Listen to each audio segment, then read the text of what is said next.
నమస్తే అండి. నా పేరు శేషగిరి. మా సార్ దాలనాయుడు సార్. మేము ఇప్పుడు తునికి 18 కిలోమీటర్ల డిస్టెన్స్లో ఉన్న పీకొట్టం పరిసర ప్రాంతాల్లో శ్రీ దాలనాయుడు మాస్టారు, మొక్కల మాస్టారు బయోడైవర్సిటీ ఉద్యానవనంలోకి వచ్చి ఉన్నాం సార్. ఇక్కడ చాలా అద్భుతమైనటువంటి చెట్లు, మొక్కలు నాటారు సార్. ఉన్న 2 ఎకరాల నేలలో అనేక రకాల ఫలాలను ఇచ్చేటటువంటి, కలపనిచ్చేటటువంటి మొక్కలు నాటారు.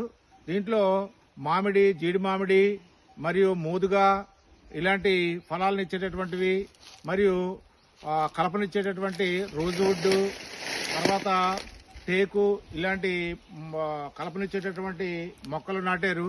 ప్రస్తుతానికి ఇది ఒక అడవిని తలపిస్తుందండి.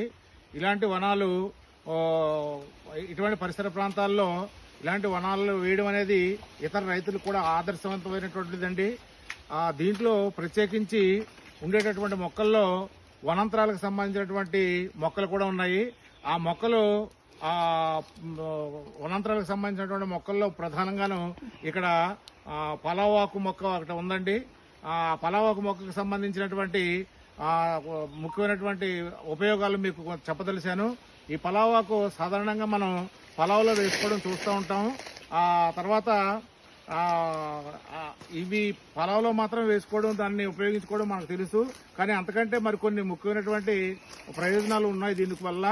అది ఆరోగ్యానికి సంబంధించినటువంటి గొంతు నొప్పికి కానీ, జీర్ణ వ్యవస్థను కాపాడడం కానీ, తర్వాత కిడ్నీస్ కాపాడడం కానీ జరుగుతుందండి. తర్వాత ఇంకా ఏంటంటే ఈ పలావాకుని మనం దోమలు ఎక్కువగా ఉండేటటువంటి ప్రదేశాల్లో వాటిని కాల్చేటట్టయితే దాంట్లోంచి వచ్చేటువంటి పొగ దోమలు తరమడానికి బాగా ఉపయోగపడుతుందండి. ఇలాంటి మొక్కలు మన శ్రీ దాలనాయుడు గారు ఆధ్వర్యంలో మొక్కలను మాత్రం పెంచుతూ ఉన్నారు. వారు ఈ చుట్టూ ఉండేటటువంటి అనేక మంది రైతులకి ఇది ఆదర్శంగా ఉంది.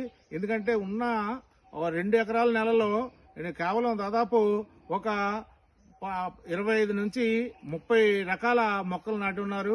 ఈ వనం అనేది బయోడైవర్సిటీని తప్పకుండా మన బయోడైవర్సిటీ వనంగా దీన్ని మనం పేర్కొనవచ్చు.